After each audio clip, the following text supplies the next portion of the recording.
There we are. So, the other thing we need to consider here in our ecosystem is how everything is actually interdependent. And that's one of those really important considerations that we often forget. Everything relies on everything else. So, what's an ecosystem? Well, essentially, it is the biotic and abiotic factors at a particular place at a particular time. So I talk about the ecosystems of the Brian Henderson Wildlife Reserve in 2023, currently with my Year 10 biology class, which I know most of you guys did when you were in Year 10.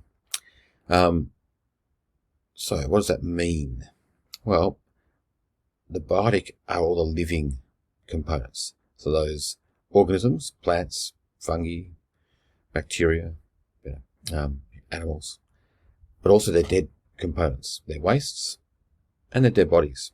They comprise the biotic factors within an ecosystem. And then the physical environment is the abiotic, so the rainfall, sunlight, soil, wind, all that sort of stuff.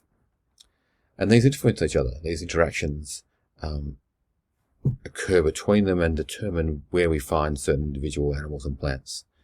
And we would have spent a lot of time last year talking about distribution, diversity, and abundance as we tried to work out whether the reserve is healthy. We talked also about food chains and food webs. So a food chain is simply, in this case, following the lavender to the butterfly to the frog to the python, which is finally eaten by the eagle. So we've got a herbivore. No, sorry, we've got a plant there which is photosynthesizing. The butterfly is using that for its source of energy. So the energy flows, these red arrows flowing through. The frog might eat the butterfly to get energy, and in turn get eaten by the python, which in turn is eaten by the eagle. So the energy created by the lavender here eventually ends up in our eagle at the top.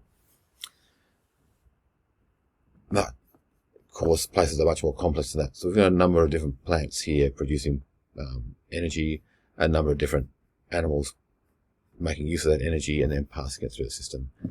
And clearly the more complex that is, the better for the environment. And they are very complex. That's a very simplified food web. But it also allows us to find things. If this is a weed plant and it's taken over our environment and there's nothing eating it, there's a massive energy and matter here that's lost to the rest of our ecosystem. That we have a problem. Or we've got a plant up here, an animal up here that's eating everybody. That's taking out all these certain levels. Again, that disrupts that energy and matter flow and disrupts the upper parts of the animal connection here, our top order consumers. So we talk about trophic levels. Producers, autotrophs, those who photosynthesize, and then the consumers, the heterotrophs. The herbivores, those are only plants, the omnivores, which eat plants and animals, and the carnivores, which just eat meat, or predominantly meat. And we often forget about the important decomposers and detritivores, which break down all that dead material and that waste material to release the energy, release the matter back into the soil for the next stage. We also talk about how these things interact. And of course, we're all pretty aware of predator-prey relationships, so one thing eats another. So the predator is always searching for its prey. We also are aware of parasite hosts, which is very similar, where the parasite will take its energy from its host, and hopefully the host is not completely killed, otherwise the parasite's got to find itself somewhere new, but often that is going to be the case. So the parasite is advantaged, the host isn't. We also talk about these as symbiotic relationships, where the interaction, it's when they live together. So in mutualism, both will come out with benefit. So we've got our lovely old clownfish here, and he's living inside an enemy, and the enemy benefits from his presence as he cleans up inside, and he is protected by the enemy because things won't get into it, they get stung by it. Conventionalism, one might benefit and the other isn't harmed. And of course the parasite host is the obvious one where we get benefit and harm. These are interactions between living things. We look at population structures to see if they're healthy by looking for the size. So good number of a species living in the same area at the same time. So populations, how many individuals are of the same species are in the same area at the same time.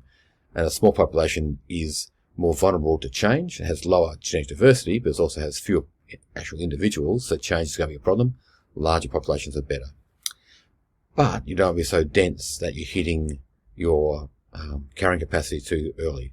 So you're wiping out the food source, and so the carrying capacity of the ecosystem is damaged. And they'll also look at how they're distributed through an environment, and they're going to respond to the presence of the plants they require or the soil they require, etc.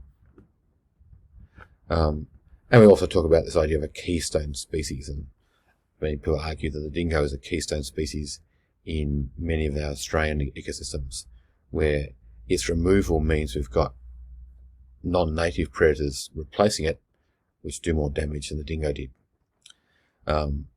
So that keystone species is that certain species within a food web, within a community, that its presence or absence can have catastrophic events or highly beneficial events. So dingo is one of those really good examples of that. I think that's it for this one. Yep. Quickie. Again, I'm keeping them quick.